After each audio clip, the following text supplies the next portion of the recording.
Dear students, we are here again for another transformation of the sentences. So now we will learn something more about that. So be ready for that. I hope you will understand all these things, and you should write each and everything in your notebook. Okay. Suddenly, if I'll ask about the photographs, then you should send the photos immediately. Okay. So or you can do one thing, that you should send every day your photographs after the writing. Okay, so let's start. Okay, now we are starting complex sentence to the compound sentence. उसको कैसे transform किया जाता है, ये सबसे पहले sentence से complexity हटा देने से कॉम्प्लेक्स से कंपाउंड हो जाएंगे हम. जो बेसिक रूल हैं वो सबसे पहले मेरी हैबिट के हिसाब से मैं आपको सिखाने की कोशिश कर रहा हूँ, जो सिंपल लैंग्वेज में है. कॉम्प्लेक्सिटी होती है जो जिसमें कंजक्शन होता है, या तो जिसमें इंडिपेंडेंट और डिपेंडेंट होता है, वो सब उसमें से निकाल देते हैं तो हो जाएगा. आगे देखते हैं. कॉम्प्लेक्स सेंटेंस में से कोऑर्डिनेटिंग कंजक्शन को हटा दीजिए तो वो कंपाउंड सेंटेंस हो जाएगा. तीसरा रूल, एक डिपेंडेंट और एक इंडिपेंडेंट में से कंजक्शन हटाया जाए तो वह दो सेंटेंस इंडिपेंडेंट हो जाएंगे. ठीक है, किसी पे भी डिपेंडेंट ना हो, दोनों अलग अलग सेंटेंसेस हो जाएंगे. इस तरह से ये बेसिक 3 रूल्स जो हैं उसको हम अच्छे से सीखेंगे एग्जाम्पल के द्वारा. तो उसमें क्या होगा कि जो कंजक्शन होगा वो हटा देना होता है, और कॉम्प्लेक्स में हम सीख गए हैं कि कॉम्प्लेक्स सेंटेंस में एक इंडिपेंडेंट और एक डिपेंडेंट सेंटेंस होता है. तो जब हम कंजक्शन या तो कोऑर्डिनेटिंग कंजक्शन हटा देंगे तो वो दोनों ही सेंटेंस जो है कंपाउंड सेंटेंस में जैसे होते हैं उसी तरह से 100% इंडिपेंडेंट सेंटेंस दोनों अलग अलग सेंटेंस हो जाएंगे. लेकिन उसका सबसे पहला रूल जो है ट्रांसफॉर्मेशन का, वो कि मीनिंग जो है वो चेंज नहीं होना चाहिए. तो हम इस तरह से रूल्स देखा हमने, और अभी जो एग्ज़ाम्पल है उसको देख के और भी ज़्यादा हम इसको डिफ़ाइन करने की कोशिश करेंगे. कुछ भी अगर आपको डाउट है तो मुझे बताइएगा, हम उसको सॉल्व भी करेंगे. तो देखते हैं एग्जाम्पल्स. ये एग्जाम्पल्स हैं. पहले हम देखते हैं. We can prove that he is the best. Okay, तो ये सबसे पहला उसका रूल जो है, कौन सी टाइप का सेंटेंस है उसको फाइंड आउट करते हैं. अभी तो हमें पता है कि कॉम्प्लेक्स में से हम कंपाउंड की ओर जा रहे हैं. फिर भी एक बार हम उसी हिसाब से, उसी मैटर से हम यही करना चाहेंगे, फाइंड आउट करेंगे. तो एक इंडिपेंडेंट सेंटेंस है वी कैन प्रूव, उसका कोई मीनिंग नहीं बनता है. हाँ, फिर दैट जो है वो कंजक्शन है, और दूसरा ही इज़ द बेस्ट वो इंडिपेंडेंट है, और इसमें वो जो है डिपेंडेंट है. तो पहले फाइंड आउट करते हैं कि वो कॉम्प्लेक्स सेंटेंस है. अभी एक इंडिपेंडेंट सेंटेंस और एक डिपेंडेंट सेंटेंस जो है उसको हम कंपाउंड करेंगे, दोनों ही इंडिपेंडेंट सेंटेंस को. तो उसमें जो कंजक्शन है वो निकाल देना है. तो आप देख सकते हैं कि he is the best, we can prove. ठीक है, कभी कभी कोई बच्चे मिस्टेक करते हैं, दैट लगाते हैं. देखिए, मैंने दैट लगा के उसको रेड पेन से करेक्ट किया है. तो ये मिस्टेक नहीं करना है, क्योंकि वो पूरी तरह से गलत हो जाएगा. वो नहीं कंपाउंड रहेगा, नहीं कॉम्प्लेक्स रहेगा. ठीक है, दूसरा एग्जांपल देखते हैं. Putting his hat on he went out. अभी ये कॉम्प्लेक्स सेंटेंस है. ठीक है, इसमें कंजक्शन नहीं है, फिर भी एक इंडिपेंडेंट और एक डिपेंडेंट सेंटेंस है. उसको हम इसको कंपाउंड करेंगे. He put his hat on and went out. देखिए, इसमें कंजक्शन लगा हुआ है. कभी कभी कोई ऐसे सेंटेंस भी होते हैं जो कंपाउंड होने के बावजूद भी उसके अंदर कंजक्शन होता है. तो ऐसा एक एग्जांपल मैंने यहाँ पे रखा है. तीसरा एग्जांपल हम देखेंगे. If you give me the book I will read it. Okay, तो अभी इसमें कंपाउंड इसको कैसे करेंगे. I will read it, you give me the book. ठीक है, ये दोनों रिवर्स है, उल्टा है एक दूसरे से. तो इफ़ जो होता है, हाँ, यहाँ पे कंजक्शन सबऑर्डिनेटिव कंजक्शन इफ़ है, तो वो कभी भी भूलिएगा मत. यहाँ पे वो निकलेगा और इसी तरह से दो इंडिपेंडेंट जो सेंटेंस बन के वो कंपाउंड होगा। ठीक है, तो मैं समझता हूँ कि ये तीन अलग अलग एग्जाम्पल, एक दैट से है, एक एंड से है, एक इफ़ से है, तीनों अलग अलग एग्जाम्पल मिला के आपको ये जैसे कॉम्प्लेक्स में से कंपाउंड कैसे करते हैं वो समझ में आ गया होगा। और एक्सरसाइज ज़्यादा जब हम करेंगे तब आपको इसमें ज़्यादा पता चलेगा। अब और आगे बढ़ते हैं।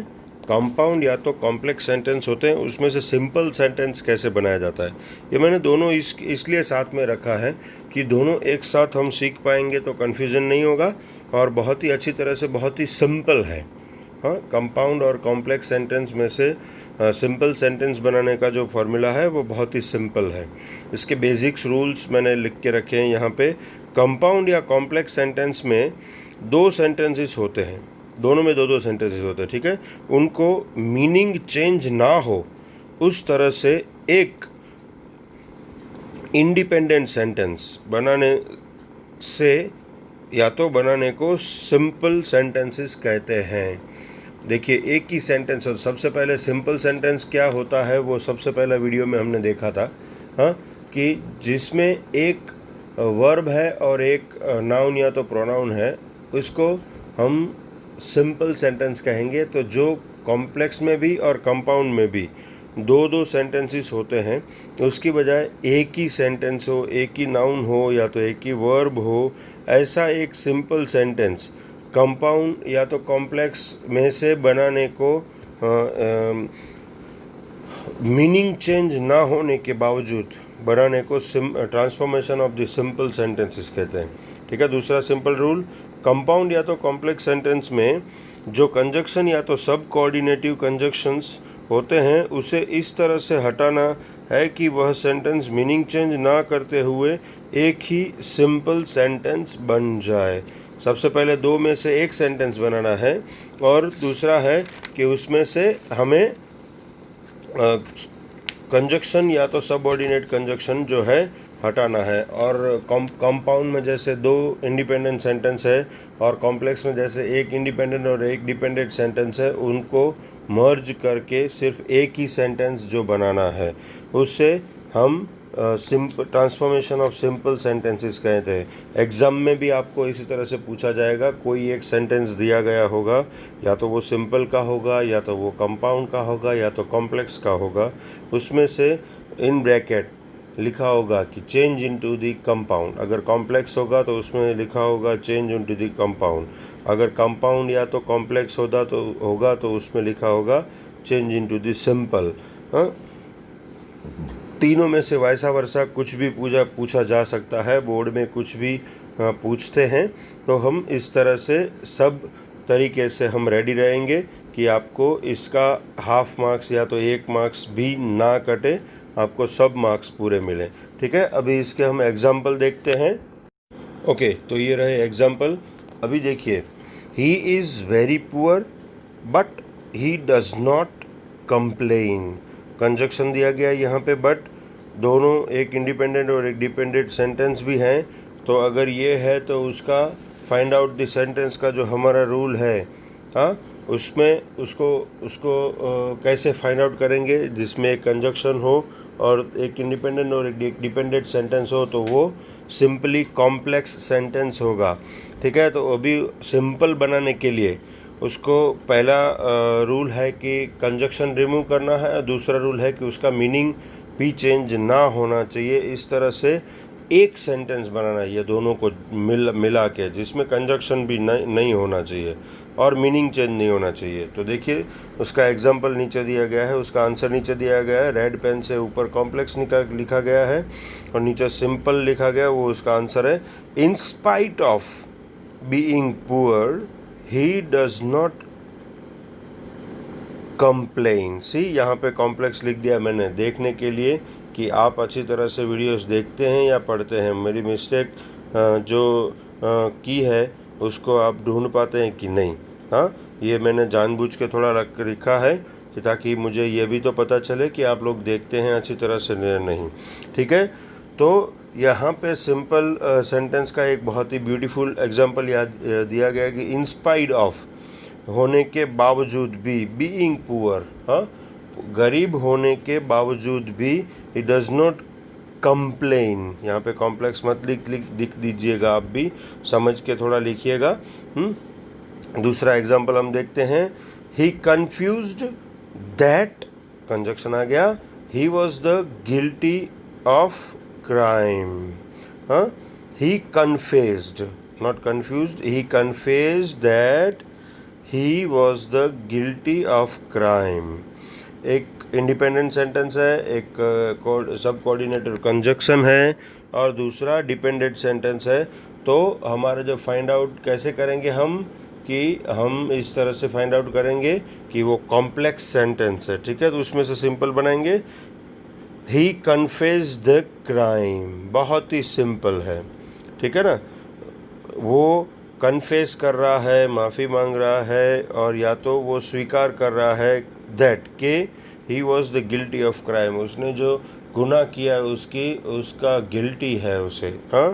तो उसका सीधा एक सिंपल एग्जांपल है, ही कन्फेस द क्राइम, ठीक है। उसका तीसरा एग्जांपल हम देखेंगे, I saw a dog that was bounded, ठीक है।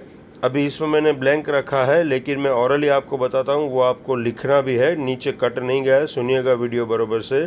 ये मैंने इसका आंसर होमवर्क के लिए रखा था, लेकिन फिर भी आपको मैं अभी इसका आंसर बता देता हूँ। I saw a dog that was bounded, I saw a bounded dog, ठीक है। दैट कंजक्शन है वो निकल गया, और एक ही सिंपल सेंटेंस हो गया, ये कंपाउंड सेंटेंस है, फिर एक ही सिंपल सेंटेंस हो जाएगा इसका, I saw a bounded dog, ठीक है।